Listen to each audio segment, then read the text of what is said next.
There is a temple in Kerala called Kottiyur, which is having a wonderful deity of Lord Shiva. There was a great devotee by the name of Punthanam. He was a great ardent worshipper of Lord Krishna, and he was very famous for reciting the Srimad Bhagavatam.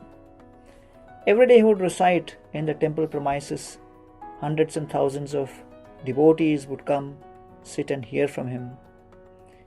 And there was one incident where he was reciting from the 10th canto, 60th chapter of the Srimad Bhagavatam, where Lord Krishna is having joking pastimes with Rukmini, trying to agitate her and make her feel very, very fearful. So the incident is Krishna is telling Rukmini that, my dear Rukmini, you have so many options to marry so many powerful kings who are more qualified than me. Why did you marry me? It was a mistake. You should not have married me. Actually, I am not at all qualified like the other kings. And in a series of verses, Krishna gives various arguments in such an amazingly tricky manner that Rukmini is totally bewildered. Rukmini's self-confidence that she is Krishna's favorite queen gets severely shaken. And instead of speaking back and expressing anger towards Krishna, which was Krishna's original intention, Rukmini actually becomes so bewildered that she collapses on the ground.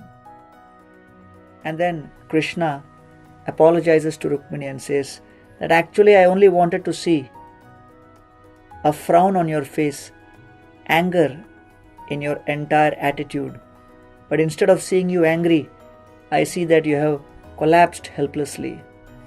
Actually, that was not my intention. So this is the subject matter of that 60th chapter. And the great sage Punthanam, he spoke this chapter, left his mark, the bookmark, in the Srimad Bhagavatam at that particular place where he completed that pastime, went home.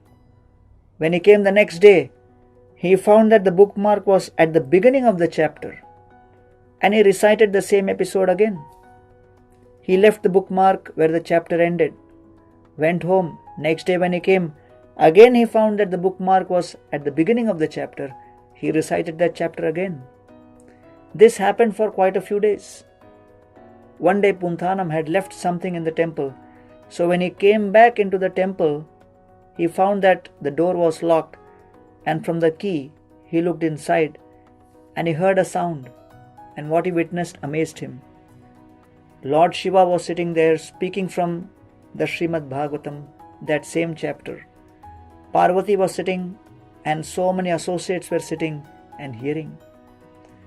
When Lord Shiva completed the chapter, he looked at Parvati and said, "How was the recitation?" And Parvati said, "Well, it was good, but not as good as when Punthanam recites."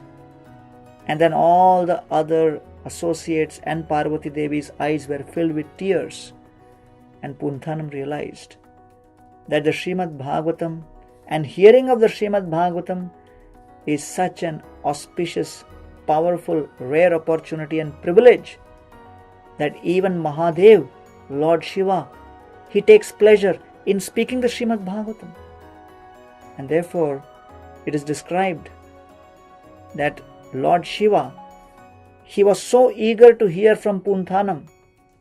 He expresses to Parvati, "Actually, I also agree that the opportunity to hear from Punthanam is so rare that I would replace that bookmark every day so that Punthanam would recite that chapter again and again, and we got the pleasure to hear from him repeatedly." Therefore, Bhagavatam says, "Vayam dhanyatama loke guropi kshatra bandhava vayam pibamo muhustvatta punyam krishna kathamritam." There are 3 degrees of fortune described. One who gets to hear Bhagavatam is fortunate. One who gets to hear Bhagavatam on a regular basis is more fortunate.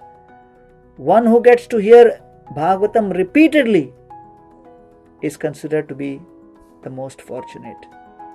Therefore, let us experience the greatest fortune in our life and get an opportunity to hear and study the Srimad Bhagavatam.